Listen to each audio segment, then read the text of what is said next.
John Greaves III. I'm the founder of Garage Gym Life Media, and this playlist is all about helping you guys be prepared for your first powerlifting meet. And this is Mike Newbern, who is a USPA National certified referee, and we're talking about some things that we see. I see it typically when we go to live stream a meet. Mike sees it when he's in the chair refereeing. And we see like novice lifters have issues with all these problems. So we're trying to help you guys out. And so today we're talking about the deadlift, how to set up your cell phone so that you can judge your angles like a referee would be looking at you. And we're also talking about some common miscues that happen in the deadlift that might get you a red light on the platform. Hey, I don't want you to just watch this video. I need you to like, subscribe, and if you're already a subscriber, I want you to join our channel for 99 cents a month so you can help us improve YouTube for the home gym community. Okay, back to the video. Okay, so the first command that John's going to get from the head referee sitting in front of the platform, like all the other lifts, is going to be platforms ready with the raising of one of the hands. So then you come out to the platform and you get set up, and if the bar is not in the position that you want it to, you can roll the bar around, you can move the bar on the platform, and you take your time getting set up. You got a minute, once again. So once you get fully set up, then you lift the bar. The next command you get is down. That's it. It's a 2-command lift. Platform ready, down. There's no start command. You come out and you pull the bar. It's just you the bar, get the bar up off the ground. So I'll talk about a couple of things that we see as referees or look for as referees to award you white lights. So you come out to the bar, get set up, and notice he's using a more narrow grip or stance, so a conventional stance versus sumo. That's up to you. If you want to do sumo or conventional, that's your call. And your hands can literally be anywhere on the bar you want. So he's going to stand up whenever he's ready, and then you want to make sure that the shoulders are back and he's standing nice and erect. So I'm looking for shoulders in line with his hips and his ankles. I want him to recreate the position he was in when he walked up to the bar. So set the bar back down. So stand up. When he walks up to the bar and addresses the bar, if this is how he stands, this is what I'm looking for at the end of the lift. If he stands this way and then at the end of the lift he's like this, he's not locked out, right? So we're looking for him to be fully erect just as he is when he comes up to the bar. So now go ahead and lift the bar up, and we're going to talk about what ramping is. So pause right there at your knees. So if you watch him, so go ahead and pause back at your knees again before you don't ramp. So now he's going to clear his knees, and notice how his knees didn't move on the first 2 times he lifted, but now his knees are shifting forward. So let's show us what a good lift looks like. Nice and slow. So he comes up. And you can ride your thighs all day long. The difference in ramping, so now go back below your knees again, is if you watch what happens to his knees as soon as he clears them.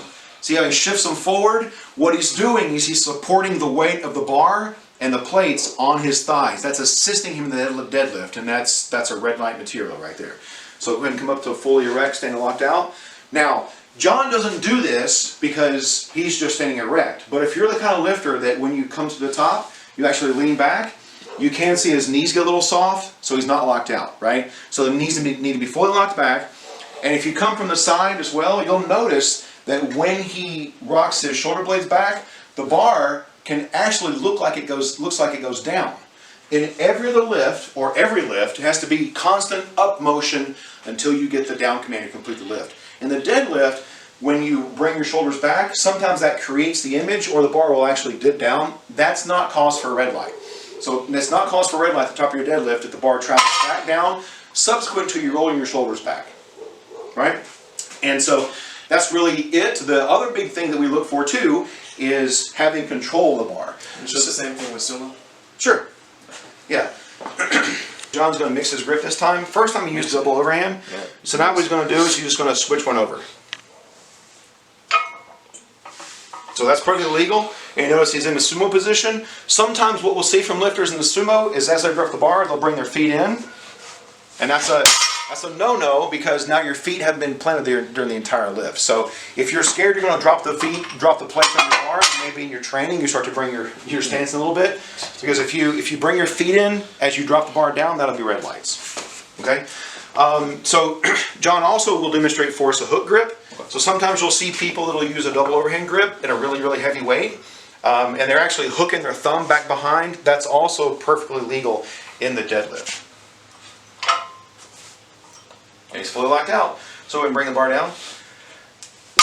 Now, sometimes what we'll see is we'll see lifters either come double overhand because they're super strong, or use the hook grip, or even it happens in a mixed grip too, not as much as I don't think, but you'll see lifters lose the grip before they drop the bar, or before they put the bar down. So the rules are, you have to maintain control of the bar during the entire lift. So if you come up to the very top, You want to hook? it doesn't matter. Okay.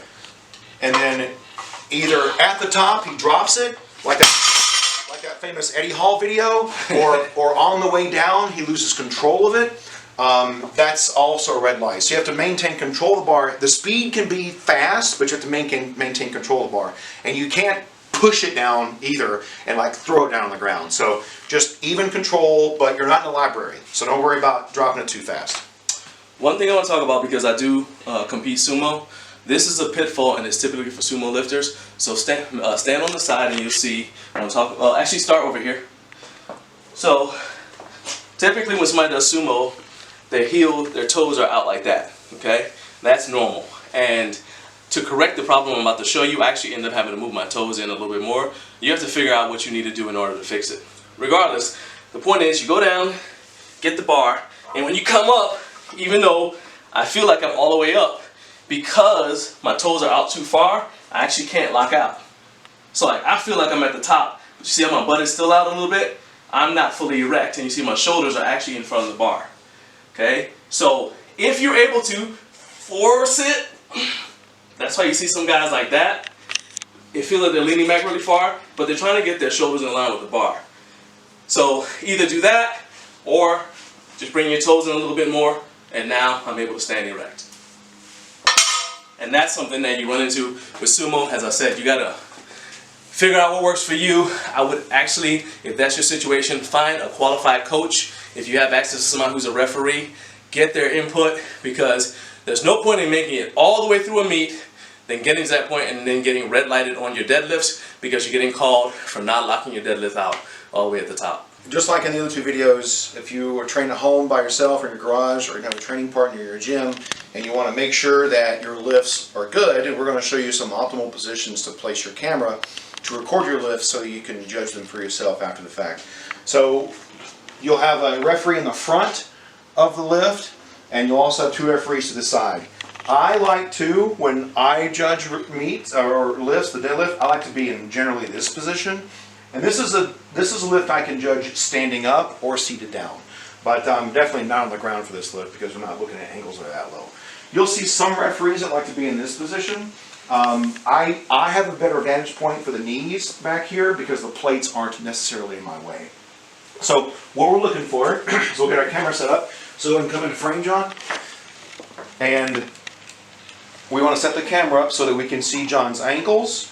And then when he's fully erect, we want to be able to see his shoulders. So go ahead and pull and turn your ready, John. And what we're looking for here is in line. Ankles, hips, and shoulders. So bring your shoulders back a little bit more. So that's a locked out deadlift. Before, it was a little bit questionable. Now, I want to make sure that we understand that this head referee is going to give you the down command. So go ahead and bring the shoulders back, shoulders a little bit more. So as the head referee, I might not be able to see that you're not fully locked back.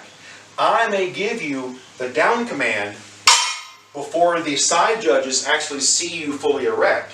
So if you notice that in your videos or in your training, then as you get to the meet, you want to think to yourself, even though I've got the down command, let's sell it a little bit more.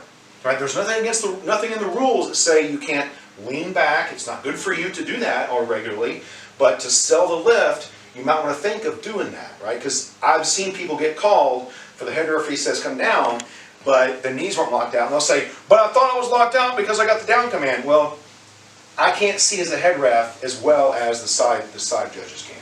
So what you'll see sometimes too is when lifters come to the bar, you might see a little bit of white powder on the bottom because we like to use baby powder on our thighs to help the bar ride up the thighs a lot easier. And you'll see chalk on the bar. You can, as the lifter, or as the coach for the lifter, you can request the cleaning of the platform, and you can request the brushing off of the bar as well. Just be conscious of the fact that once the clock starts, that you've got a started clock. So, okay. Alright, so now that I got you here, I imported a referee so I could ask this very same question that I've been asking myself and other people since I started live streaming powerlifting competitions. And that is, why isn't there a start command for the deadlift? There's a start command for the squat. There's a start command for the bench. You programmed us for the first 2 lifts, half of my morning, and most of my training cycle to train waiting for you to tell me to go. And then what happens is I'll see lifters on their first or second meet come out there, they're nervous, and they get down in position, and they're like this, and an evil referee, I mean this is horrible, but they'll let you just stay. I mean, guys like Mike will say, hey, you can go or whatever. Right. But a lot of times I have seen referees are like, you're just like this, and you're pulling the slack out the bar, you're ready to go, and you're okay, what's going on here? How come I'm not moving yet? It's because he's waiting for you to stand up. Yeah, so if there's one thing I can think about why you don't get a start command on deadlift is because of the slack. Okay. So we don't know if you're the kind of lifter that gets down to the bar and pulls slack out, so you hear me engage the slack. That way when I come up, you don't actually hear anything. So we're not sure if you're that kind of lifter or not. So instead of saying start and then you pull slack out and come up, you just go ahead and get into your position. You pull the slack out, and if the command is start from the initiation of the lift, so now the slack's out, so you hang it here forever, right, until you get the start command.